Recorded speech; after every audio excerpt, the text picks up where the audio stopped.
The truth that is given to us by the Most High God. All honor goes to the Father through the Son, whose name is Yahushua. In him lies the only hope for salvation.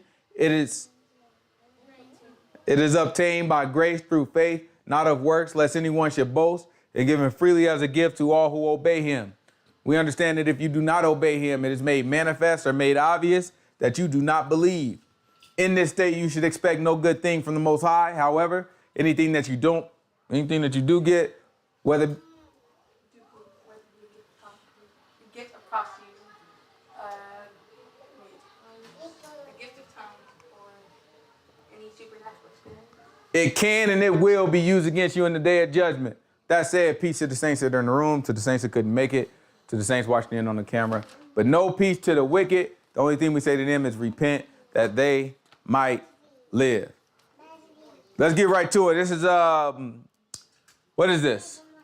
Deuteronomy chapter 29, verse 1. You know what I mean? Baby girl. Baby girl. You know what I mean?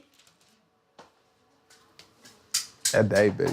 These are the words of the covenant which the Lord commanded Moses to make with the children of Israel in the land of Moab, besides the covenant which he made with them in Horeb. Right? So we just got done talking about the blessings and the curses through chapter 27 and chapter 28. So now he's reconfirming the covenant. He said this is a different covenant, or this is a covenant beside or on top of the one that was made at Horeb, right? Keep going. And Moses called unto all Israel and said unto them, You have seen all that the Lord did before your eyes in the land of Egypt unto Pharaoh and unto all his servants and unto all his land. The great temptations which thine eyes have seen, the signs and those great miracles. Yet the Lord has not given you a heart to perceive and eyes to see and ears to hear unto this day. That's important, right? He said, look, you saw all these miracles. You saw all this stuff that happened. But at the same time, Most High God didn't give you a heart to perceive, or eyes to see, or ears to hear. And without that, we're literally flying blind. Right? That's why we look at the book, and that's why we get teaching and all that stuff, and it's like, I still don't get it. I still don't understand. Because the Most High God haven't given us eyes to see, ears to hear, or a heart to perceive. Right? The understanding is that peace. Once he gives you the understanding, then it's unlocked. But we have to stay faithful to whatever we do understand until that happens. That's the part where people start giving up and they fail and they start doing different stuff, right? And it throws you all the way off, right? It just throw a little tornado at all your plans. Keep going. Let's see. Lord, and I have led you 40 years in the wilderness. Your clothes are not waxing old upon you, and the shoe is not waxing old upon your foot. Right? He said 40 years, y'all ain't even need new clothes. Where have you seen that? You walking every day. Right? But he's telling them, he's telling, look, it's been a long time. Most High God did all this stuff. Y'all don't even understand what's happening. Then he come back for proof. Here's proof, something y'all ain't even noticed. Ain't nobody even thought about. Y'all haven't needed new clothes in 40 years. 40 years, your clothes still good. Your shoes still good. You've been walking 40 years on these shoes, or, maybe multiple pair. You've been walking 40 years, you don't need new shoes? Nobody stopped and was like, whoa, this is different. Because they didn't have the heart to perceive and the eyes to see and the ears to hear. Right? That's the type of stuff that it's like, until the Most High God give it to you, you don't notice those things. So now Moses is kind of letting you know, it's important that we know how stupid we can be. Because otherwise you don't have, these people be thinking they so smart, right? People out here be thinking they so smart, just running their mouth, and they don't know, they don't really understand, because the only reason they think they smart is because somebody else that they respect have told them something. Right? Or they assess themselves at a higher value than what they should. And so they think they smart by their own reasoning. But sometimes you have to understand, like, man, I can really feel like I got it and really feel like I got the right answer and still be dead wrong. Like, I can be 1,000% confident that I'm right and still end up wrong. When you take that into consideration, you frame it with, oh, that's because the Most High God didn't give you a heart to perceive, right? Then it's like, okay, let me relax. You know what I'm saying? Let me calm down. let me make sure I'm only relying on the word of the Most High God. Everything else is iffy.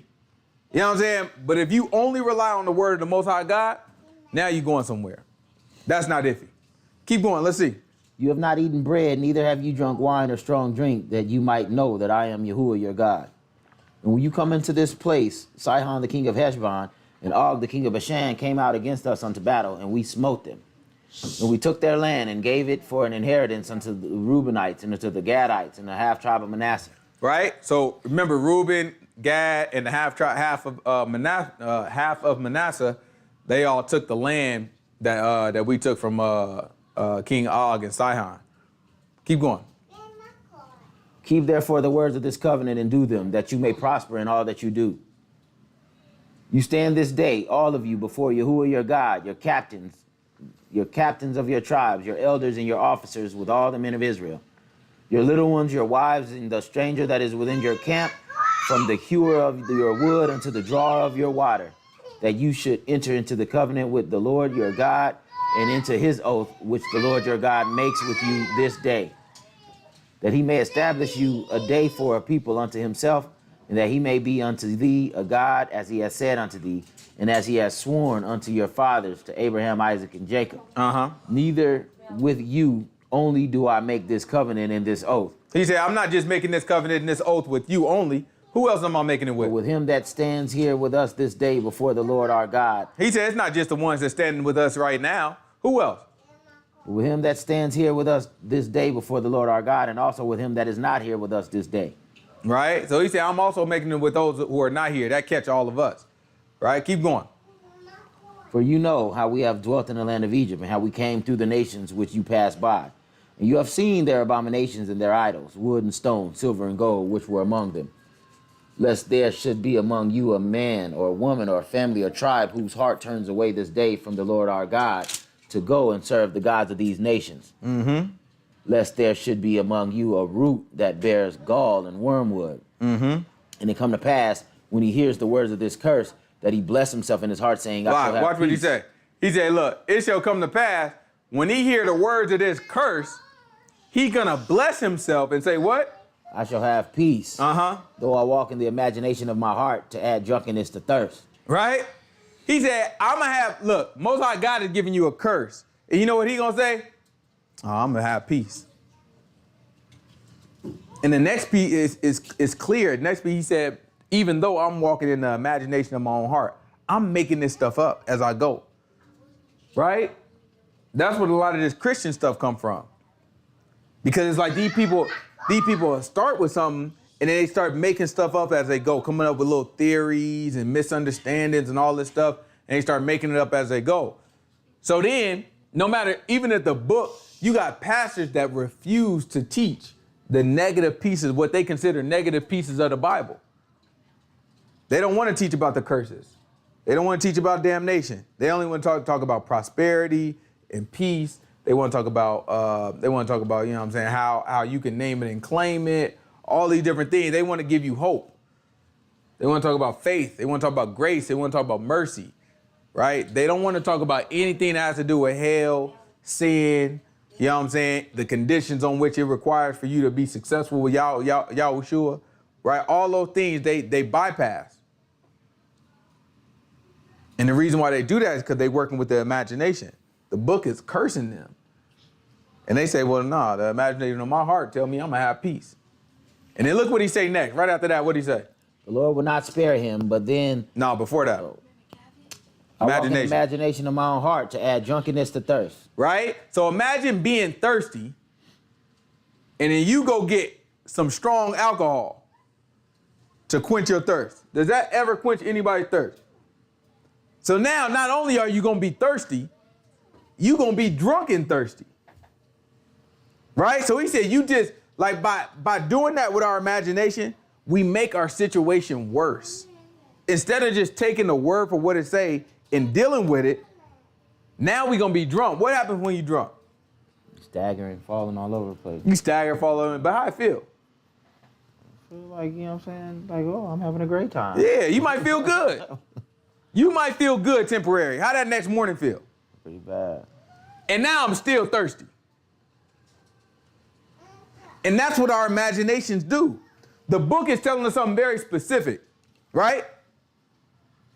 There's a lot of topics that people don't want to accept. There's a lot of stuff in there. Man, that's a hard saying. That's tough. But it's saying something very specific. And when it hits you, you try to avoid it. It's like, no, I got peace.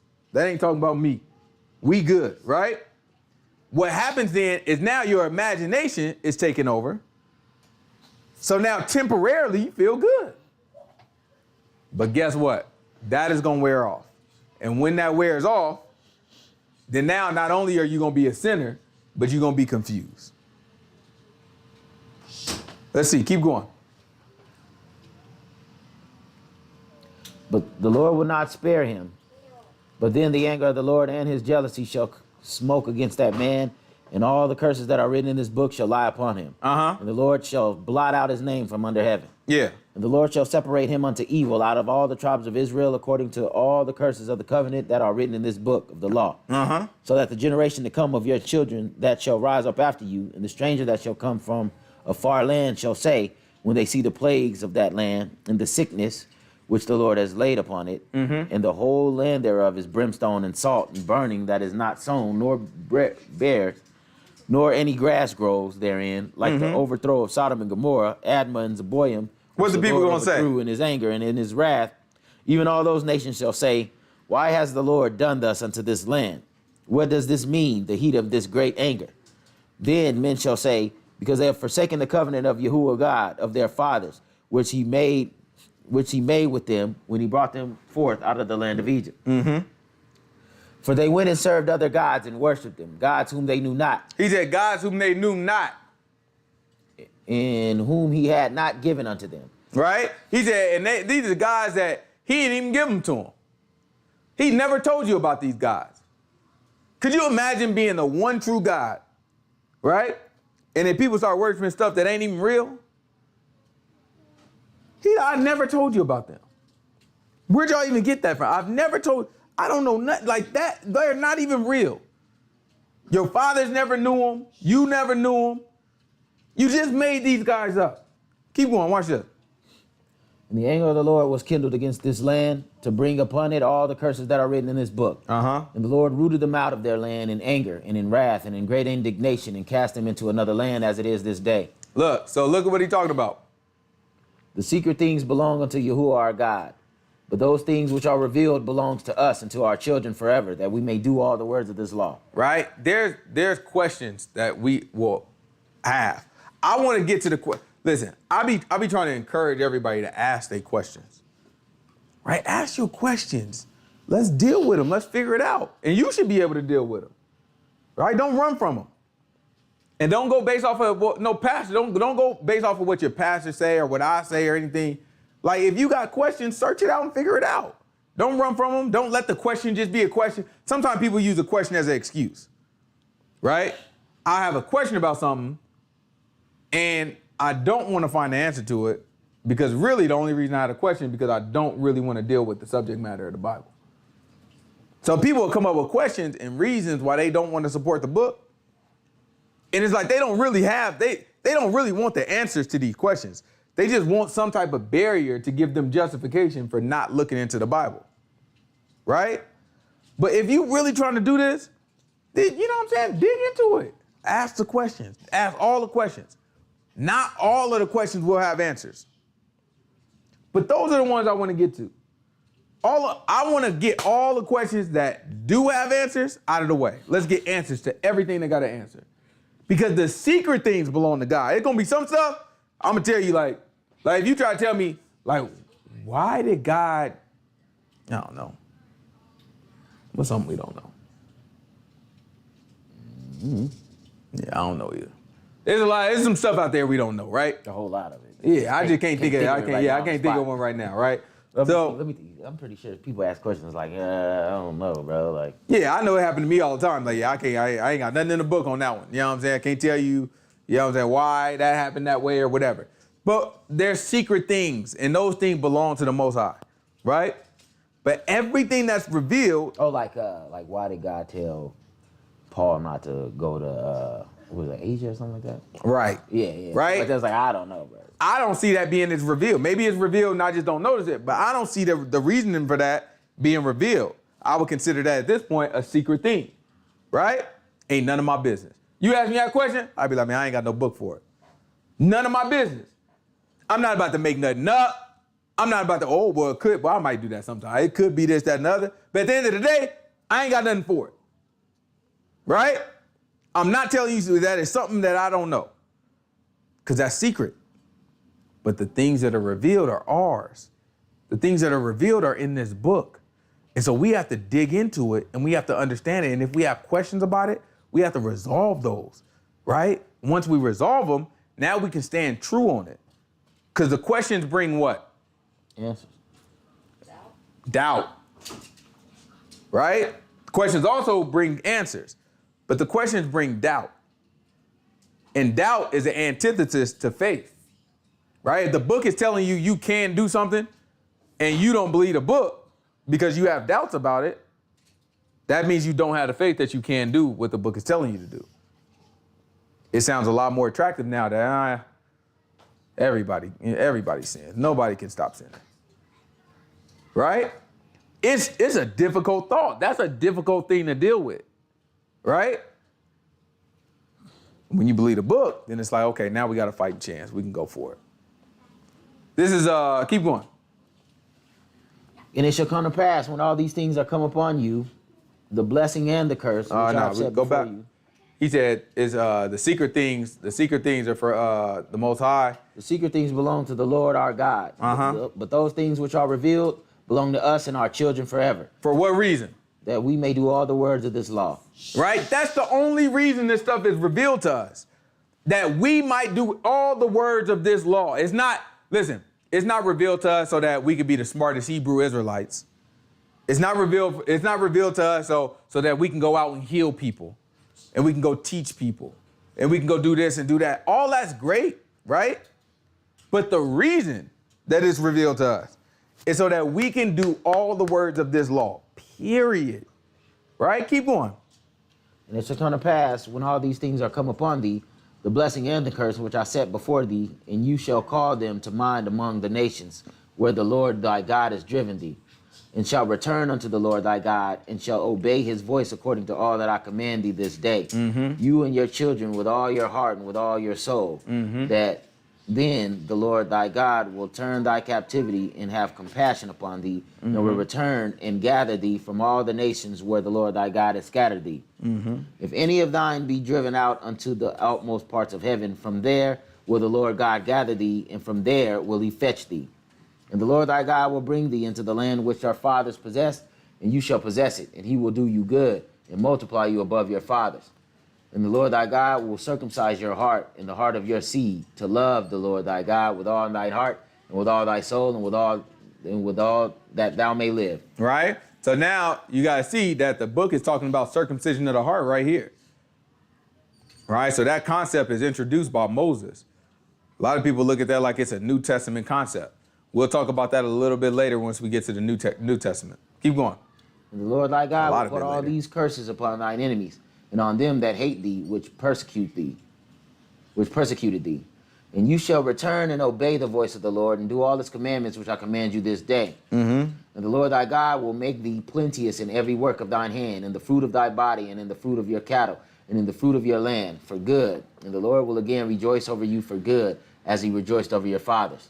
If you shall hearken unto the voice of the Lord thy God, to keep his commandments and his statutes which are written in this book of the law, if you turn unto the Lord thy God with all your heart and with all your soul, for this commandment which I command you this day is not hidden from thee, neither is it afar off. Right? Watch this. It is not in heaven, that you should say, who shall go up for us to heaven and bring it unto us, that we may hear it and do it. Right? He telling the Most High God brought this right to you. Right? It's not something that you got to travel and go do some great thing to get this information, he's saying. Right? He's not saying, look, somebody got to go all the way up to heaven and let us, you know what I'm saying, kind of get it for us. You know what I'm saying? It's not, he said, that's not the situation that we in. Watch this. Neither is it beyond the sea, that you should say, who shall go over the sea for us and bring it unto us, that we may hear it and do it. But the word is very near unto you, in your mouth and in your heart, that you may do it. See, I have set before you this day life and good, death and evil. And that I command you this day to love the Lord your God, to walk in his ways and to keep his commandments and his statutes and his judgments, that you may live and multiply. And the Lord thy God shall bless thee in the land where you go to possess. But if your heart turn away so that you will not hear, but shall draw away and worship other gods and serve them, I denounce unto you this day that you shall surely perish, and that you shall not prolong your days upon the land where you go to possess over Jordan and possess it. I call heaven and earth to record this day against you that I have set before you life and death, blessing and curse. Therefore, choose life that both you and your seed may live. Right? So understand the Most High God creates the conditions for us to have a choice. Right? So he creates the adversity. That's why he says, I put before you life and death. Right? So he creates the adversity and an avenue to bypass that adversity and gives us a choice. It's all about choice. Right? That's what this whole thing is about. So he provides what he considers enough information for us. Now, people will disagree with that. People will be like, I don't feel like why didn't he just tell me this, that, and the other? It would have made it a lot easier. Right? This is a conscious decision from Yah, because if you look at in the New Testament, Yahushua said, had I done these miracles in Capernaum, I think he said, you know what I'm saying, they would have been repented. Yeah, I think he said in Nineveh. In Nineveh, yeah. Yeah, he said but Nineveh did repent. No. He said, had I done these in Capernaum, then... No, he is in Capernaum, right? Had I done these... I forget. Yeah, I can't remember where he did. Maybe it's Sidon. But he said... Gomorrah. He was like, had I done these in Sodom and Gomorrah, they would have repented. Yeah, it's like if you do these... He's saying these things could have been done. Whole nations were destroyed from sin. And he's saying consciously, he knows that had these things been done back then, which Most High God has all the power to do, it could have preserved those nations. So it's a conscious decision for the Most High God, right? To make sure that we have enough information that he deems appropriate, and then we have to be the ones that's responsible to act in the way that we're supposed to in response to that information, or in response to the commandment, or in response to the instruction that he gives. Keep going.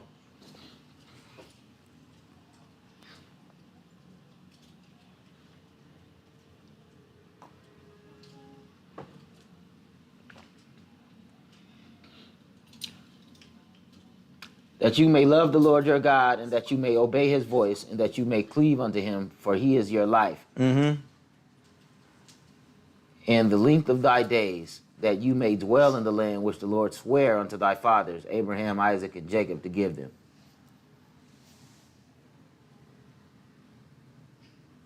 What we on? 30? 31. 31? And Moses went and spake these words unto all Israel, and he said unto them, I am 120 years old this day. I can no more go out and come in. Right, Moses said, look, I'm done. Boss, I'm 120 now. I can't just keep going out and coming in. What do you mean by going out and coming in? Like serving the people. He said, I can't lead y'all. I can no longer lead y'all like that. Right? Let's see what else. Also the Lord said unto me, you shall not go over this Jordan. Right? He had to throw that in too. Because Moses, you know what I'm saying? Book say Moses still had it. You know what I'm saying? Book say his eye still sharp. You know what I'm saying? That boy's still good. He still had it. So he probably could technically kept leading. But he was like, hey, I'm old. I can't lead y'all. Most God said I couldn't anyway. You know what I'm saying? But you know what I'm saying? That's, the minor detail. You know what I mean? Keep going. Let's see why. And the Lord thy God, he will go over before thee, and he will destroy these nations from before thee, and thou shalt possess them. And Joshua, he shall go over before thee, as the Lord hath said. And the Lord shall do unto them as he did unto Sihon and to Og, kings of the Amorites, and unto the land of them whom he destroyed. And the Lord shall give them up before your face, that ye may do unto them according to all the commandments which I commanded you. Be strong and of a good courage. Fear not, nor be afraid of them. For the Lord thy God, he it is that does go with thee. He will not fail thee, nor forsake thee. And Moses called unto Joshua and said unto him in the sight of all Israel, Be strong and of a good courage, for you must go with this people unto the land which the Lord hath sworn unto their fathers to give them, and you shall curse them to inherit. You shall cause them to inherit it. And the Lord, he it is that does go before thee. He will be with thee. He will not fail thee, neither forsake thee. Fear not, neither be dismayed. And Moses wrote this law and delivered it unto the priests, the sons of Levi, which bear the ark of the covenant of the Lord, and unto all the elders of Israel. And watch what he did. And Moses commanded them, saying, at the end of every 7 years, in the solemnity of the year of release in the Feast of Tabernacles, when all Israel is come to appear before Yahuwah your God, in the place which he shall choose, you shall read this law before all Israel in their hearing.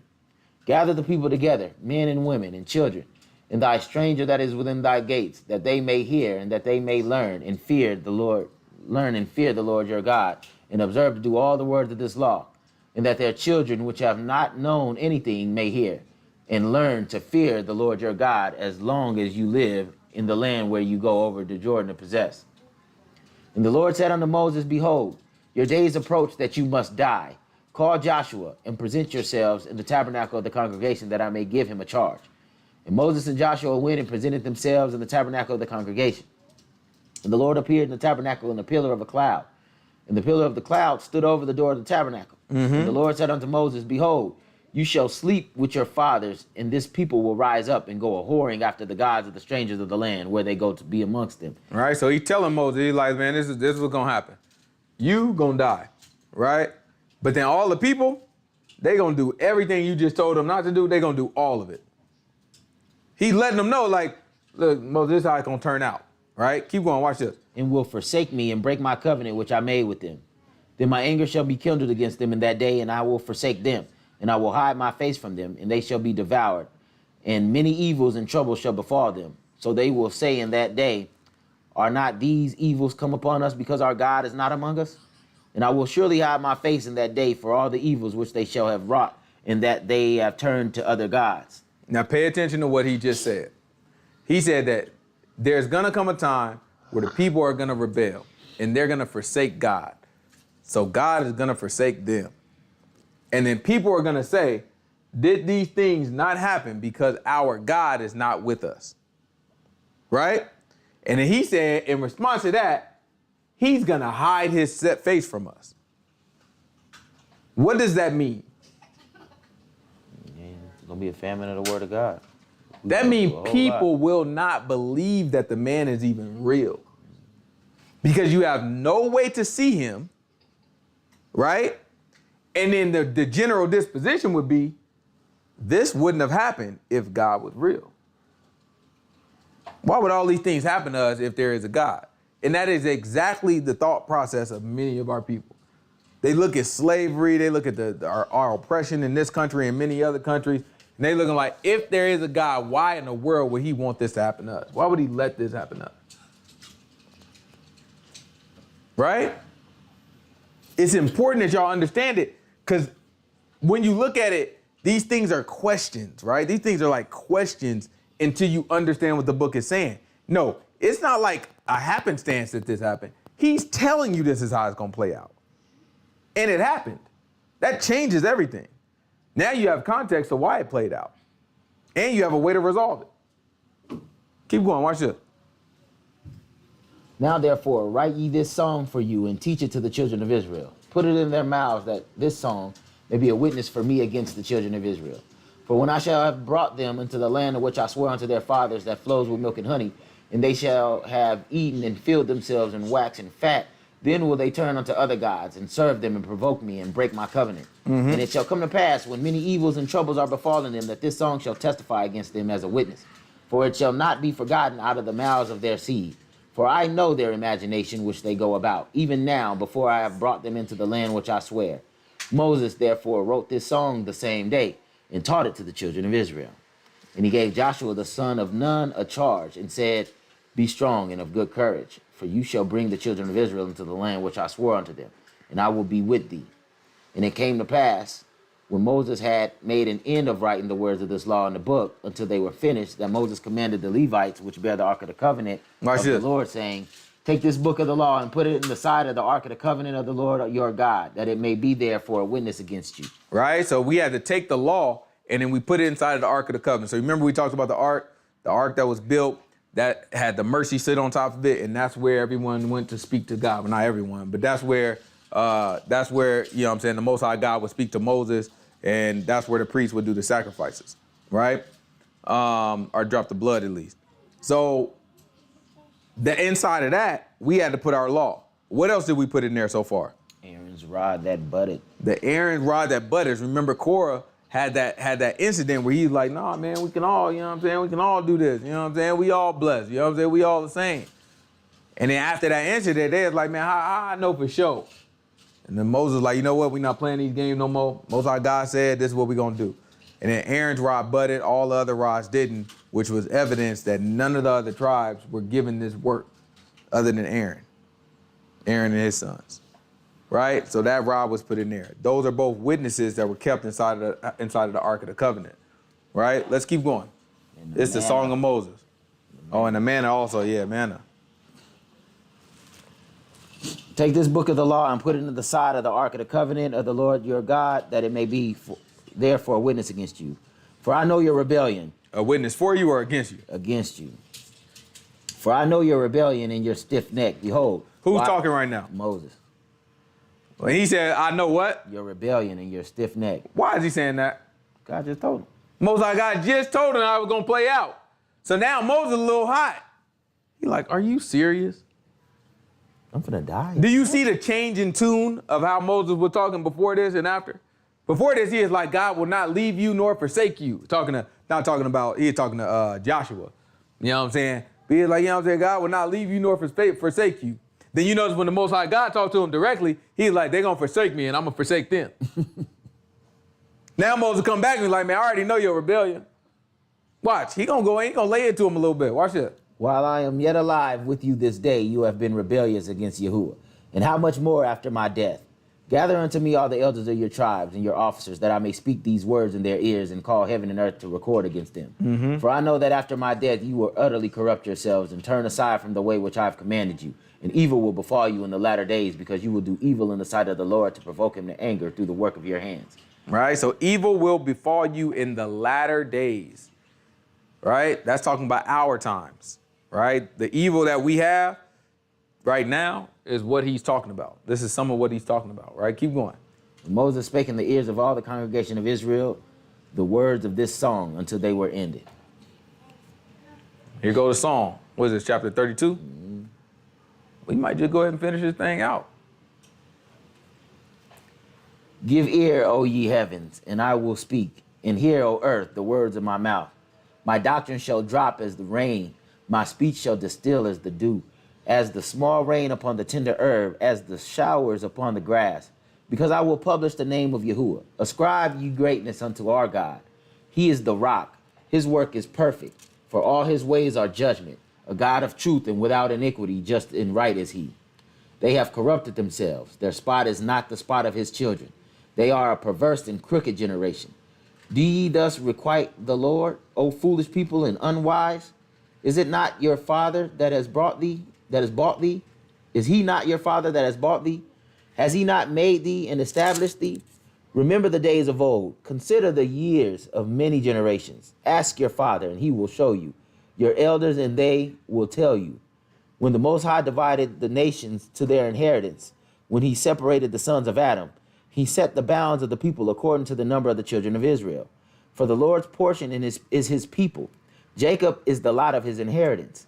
He found him in a desert land, and in the waste howling wilderness he led him about and instructed him. He kept him as the apple of his eye. As an eagle stirs up her nest, flutters over her young, spreads her wings and takes them, and bearing them on her wings, so the Lord alone did lead them, and there was no strange God with him. He made him ride upon high places of the earth, that he might eat the increase of the fields. And he made him to suck honey out of the rock, and oil out of the flinty rock, butter of kine, and milk of sheep, with fat of lambs and rams of a breed of Bashan, and goats with the fat of kidneys of wheat. And you did drink the pure blood of the grape. But Jeshurun waxed fat and kicked. You are waxed fat, you are grown thick, you are covered with fatness. Then he forsook God, which made him, and lightly esteemed the rock of his salvation. They provoked him to jealousy with strange gods. With abominations provoked they him to anger. Watch this. They sacrificed unto devils, not to gods to whom they knew not, to new gods that came newly up, whom their fathers feared not. He said, these are new booty gods. We ain't never even heard of these boys. You know what I'm saying? He said not even the boys of old used to serve these fake gods. These boys just came on the scene. Keep going. Of the rock that begot you, you are unmindful and have forgotten God that formed you. Uh-huh. And when the Lord saw it, he hated them because of He did what? He abhorred them, hated them. Wait, hold on. He abhorred the sin. He hated them. The people, it say. Don't let these people try to tell you God don't hate people. Don't let them don't let them try to teach you that God love everybody. He's telling you he hated them specifically. Keep going. Because of the provoking of his sons and of his daughters. And he said, I will hide my face from them. I will see what their end shall be. For they are a very forward generation, children in whom is no faith. They have moved me to jealousy with that which is not God. They moved me to jealousy with that which is not God. So in other words, they serving gods that are not really gods, and that made God jealous, right? But watch this. They have provoked me to anger with their vanities, and I will move them to jealousy with those which are not a people. Right? So now that lets you know why we're in this land, right? Every week we come here and we teach that we the descendants of Israel. Well, we're here in Israel somewhere else. Right? And there's a whole other people that you talk about, Israelites and Jews and all that. It's a whole other people that people think you're talking about. Because he's moving us to jealousy. He's moved us to jealousy with a people that's not really a people. These people ain't even a people. Do you understand? Like they're not even, you know what I'm saying? They're nothing in terms of, you know what I'm saying, identity of a nation. Keep going, watch this. I will provoke them to anger with a foolish nation.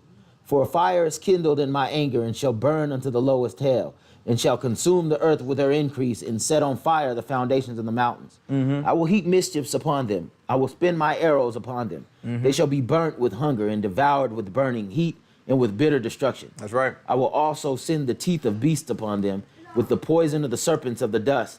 The sword without and terror within shall destroy both the young man and the virgin, the suckling also with the man of gray hairs.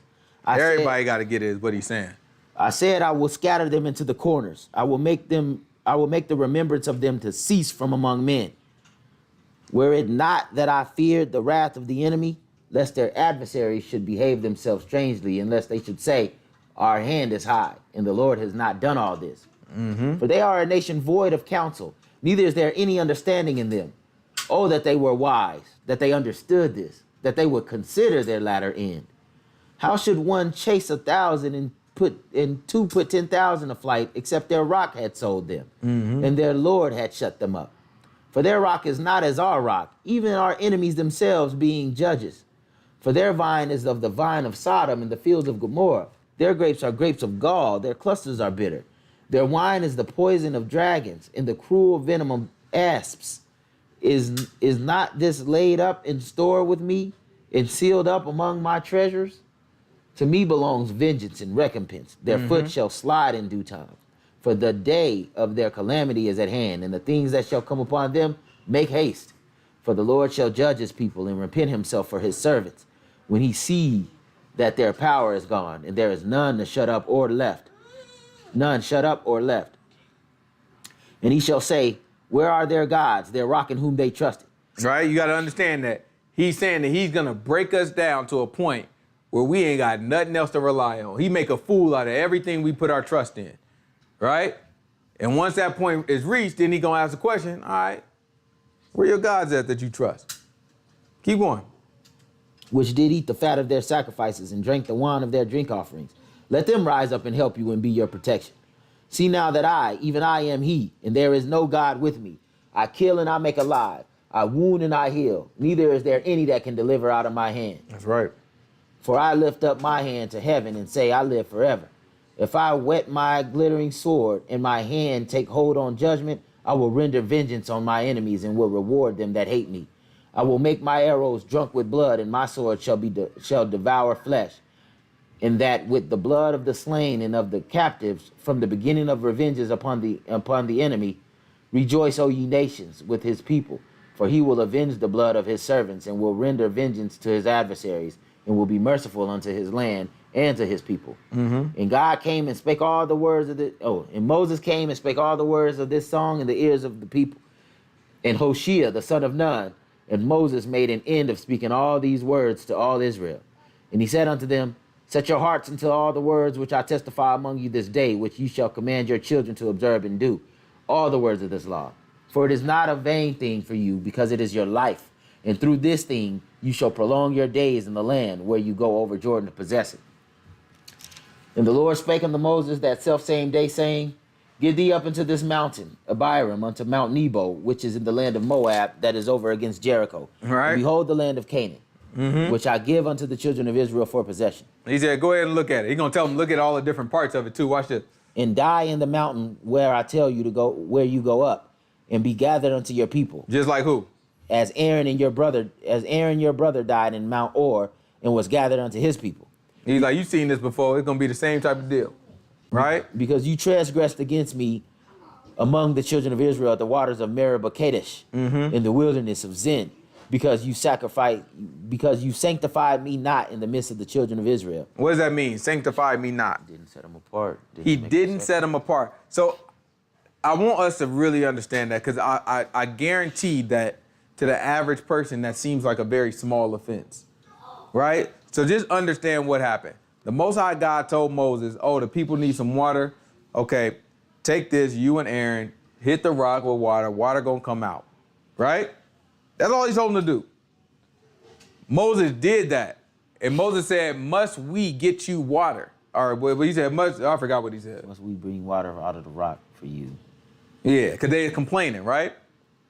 So now, simply by him saying we, he didn't separate the Most High God in that. The Most High God was supposed to be separate. Must the Most High God do this by our hand, right? Or something. But the Most High God was supposed to be separate in that. Simply because he did it. He did everything else the Most High God said do. Simply because he didn't, his sentence wasn't structured properly, right?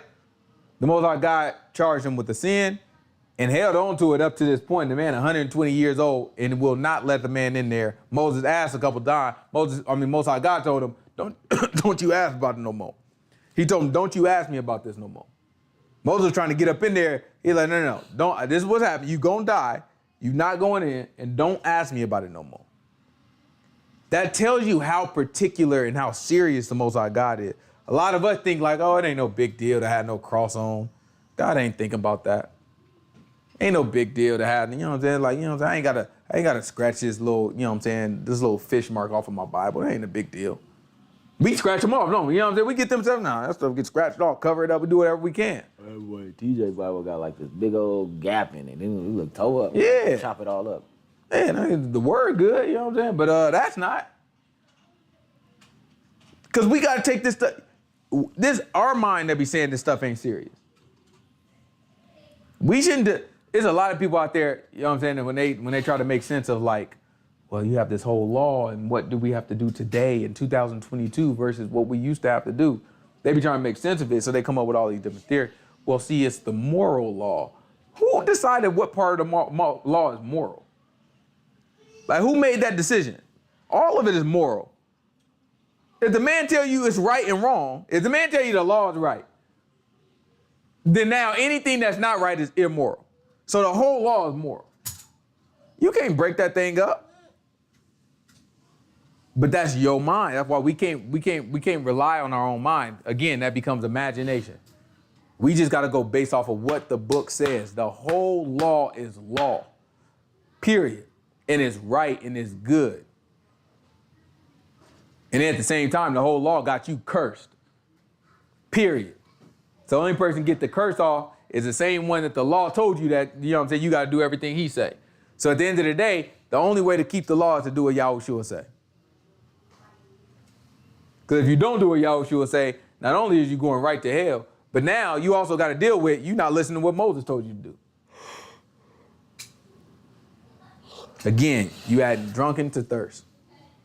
Just do what the book say. And you got to pay attention to what the book say to be able to do what it say. You know what I'm saying? A lot of stuff just go over people's head because you're not paying attention. You too fast trying to come up with theories and answer questions. Answer your questions. Don't answer somebody else's questions.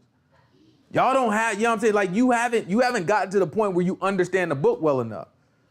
Don't go out there trying to, you know what I'm saying? Oh, I learned a little bit. That's where people go wrong. Sit your butt down. Just learn the book for yourself.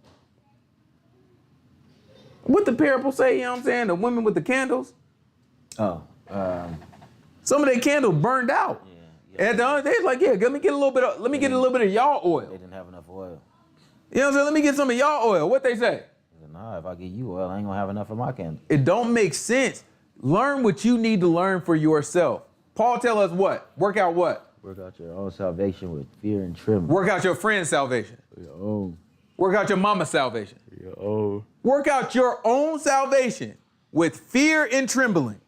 In other words, do it like your life depends on it. Because guess what? It does. Come on, let's finish this out. I like the fact that we about to end Deuteronomy. I didn't think we were going to get through it this fast. Yet you shall see the land before thee, but you shall not go there unto the land which I gave the children of Israel. Uh-huh.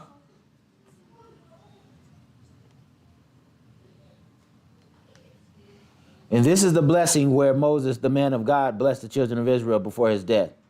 And he said, the Lord came from Sinai and rose up from Seir unto them. He shined forth from Mount Paran, and he came with 10,000s of saints. From his right hand went a fiery law for them. Yea, he loved the people. All the saints are in thy hand. And they sat down at thy feet. Every one shall receive of thy words. Moses commanded us a law, even the inheritance of the congregation of Jacob. And he was king in Jeshurun, when the heads of the people and the tribes of Israel were gathered together. Who was king? Moses. I got that. Moses was king. In a little bit, I'm still working on it, but in a little bit, we about to get our little timeline sheet so we can kind of keep track of everything that's going on, because it's about to be, once we get past Moses, we're about to have different leaders that kind of take over, parts of Israel, sometimes all of Israel. So we're gonna try to keep track of all that so you can kind of visually see it. Keep going. And he was king in Jeshurun, when the heads of the people and the tribes of Israel were gathered together. So who was our first king? Moses. When you say Jeshurun, that's a different name for Israel, right? It's like a prophetic name for Israel. You know what I'm saying? It's almost mocking them, right? Because Jeshurun, I think it mean like righteous, or you know what I'm saying, like, you know what I'm saying. I forget what it means, but it's something basically saying that you see yourself high. You know what I'm saying? So it's kind of mocking us. Keep going. Let Reuben live and not die, and let not his men be few. And this is the blessing of Judah. And he said, hear, Lord, the voice of Judah, and bring him unto his people.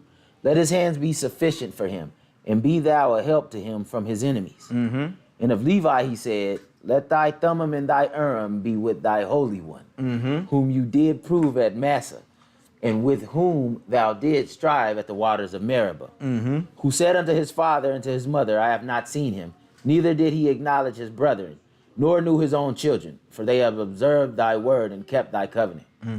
They shall teach Jacob your judgments and Israel your law. They shall put in incense before thee and whole burnt sacrifice upon thine altar. Bless the Lord, his substance, and accept the work of his hands. Smite through the loins of them that rise against him, and them that hate him, that they rise not again. All right, notice Moses gave, you know what I'm saying, pretty lengthy blessing to his cousins there. Yeah, Levi got a good one. Yeah, keep going. He didn't know his children. That's talking about when they chose the Lord over their brothers. All right, When they because did Moses that, out, he said, stand, you know what I'm saying, who gonna stand by the, who gonna stand with Yah? Yeah. And they stood up. He said, well, kill every man your brother today. All right, keep going. God over that. And to Benjamin he said, the beloved of the Lord shall dwell in safety by him, and the Lord shall cover him all the day long, and he shall dwell between his shoulders. And Joseph he said, blessed of the Lord be his land, for the precious things of heaven, for the dew and for the deep that couches beneath.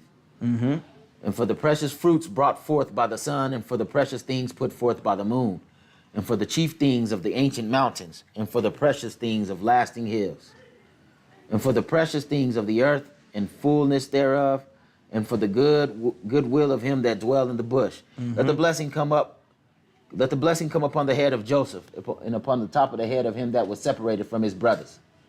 His glory is like the firstling of his bull, and his horns are like the horns of unicorns.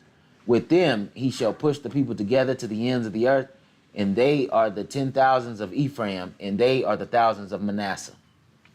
And Zebulun, he said, rejoice, Zebulun, in thy going out, and Issachar in thy tents. They shall call the people unto the mountain. There they shall offer sacrifices of righteousness.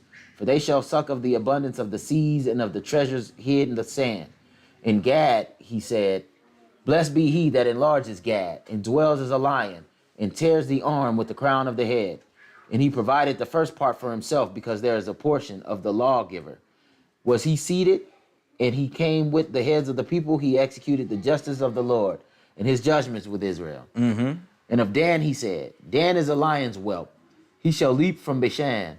And of Naphtali he said, O Naphtali, satisfied with favor and full with the blessing of the Lord, possess thou the west and the south. And of Asher he said, let Asher be blessed with children. Let him be acceptable to his brethren, and let him dip his foot in oil. Mm-hmm. Thy shoes shall be iron and brass, and thy days shall thy strength be. There is none like unto the God of Jeshurun, who rides upon the heaven in thy help, and in the excellency on the sky. The eternal God is thy refuge, and underneath are the everlasting arms. And he shall thrust out the enemy from before thee, and shall say, destroy them. Israel then shall dwell in safety alone. The fountain of Jacob shall be upon the land of corn and wine. Also his heavens shall drop down dew. Happy art thou, O Israel, who is like unto thee, O people saved by Yahuwah, the shield of thy help, and who is the sword of thy excellency. And your enemies shall be found liars unto thee, and you shall tread upon their high places. Keep going. So he gave out all the blessings, and now the deed got to be done. Go over there on And Moses went up from the plains of Moab unto the mountain of Nebo to the top of Pisgah that is over against Jericho. And the Lord showed him all the land of Gilead unto Dan, and Naphtali, and the land of Ephraim, and Manasseh, and all the land of Judah unto the utmost sea. So he showed him all the different parts, right? Kind of let him know, I'm going to line it up. So I'm going to get him that part. You know what I'm saying? I'm going to get him this part, and it's going to be divided up like this. So he kind of showed it to him, let him see it, so he can envision it. Watch this. In the south, in the plain of the valley of Jericho, in the city of palm trees unto Zoar. And the Lord said unto him, this is the land which I swore unto Abraham, Isaac, and to Jacob, saying, I will give it to thy seed. I have caused thee to see it with thine eyes, but you shall not go over there. So Moses, the servant of the Lord, died there in the land of Moab, according to the word of the Lord. And he buried him in the valley of the land of Moab, over against Beth Peor. But no man knows of his sepulchre unto this day. And Moses was 120 years old when he died. His eyes was not dim, nor his natural force abated. Right, so when it say nobody knows the location of his sepulcher, it's saying nobody know where his body is. Right, nobody found his body. Nobody know where he is buried at. Right, keep going. And the children of Israel wept for Moses in the plains of Moab 30 days. So the days of weeping and mourning for Moses were ended. And Joshua, the son of Nun, was full of the spirit of wisdom, for Moses laid his hands upon him. And the children of Israel hearkened unto him, and did as the Lord commanded Moses. And there arose not a prophet since in Israel like unto Moses, whom the Lord knew face to face. Right, so there was no prophet afterwards at that time who was like Moses, whom Yahuwah knew face to face. In other words, we just have a regular conversation. That's important to know, because remember, Moses said in the law, it's going to be a prophet that's like me. Right? And we know that to be Yahushua. There's no other prophet that fit that bill. Right? So then Moses commanded us then that we got to obey Yahushua. Everything that Yahushua says is required of us. So I always go back to when you think about, we just finished our law, right? So when you think about the law, right, what you have to, in the conversation undoubtedly will come up. Hebrew Israelites, they'll say, you know what I'm saying, the law is not done away with, and the Christians will say the law is done away with. The law tells you and commands you to do whatever Yahushua says. It says specifically, anything that Yahushua says is required of you. That is what's required of you, right? Keep that in mind, and that'll solidify all the nuances in these two different arguments. So that concludes Deuteronomy. Next week, we'll start off with Joshua, right? And we'll start to make our way through. And we'll kind of look at, how Joshua started to divide the land, all the battles that we have to have initially. And how the people really, the whole time that Joshua was alive, the people was pretty much lock in step with what Joshua commanded and what Joshua, his leadership. You know what I'm saying? And then, we'll get into that, and then we'll kind of see what happens next. All right?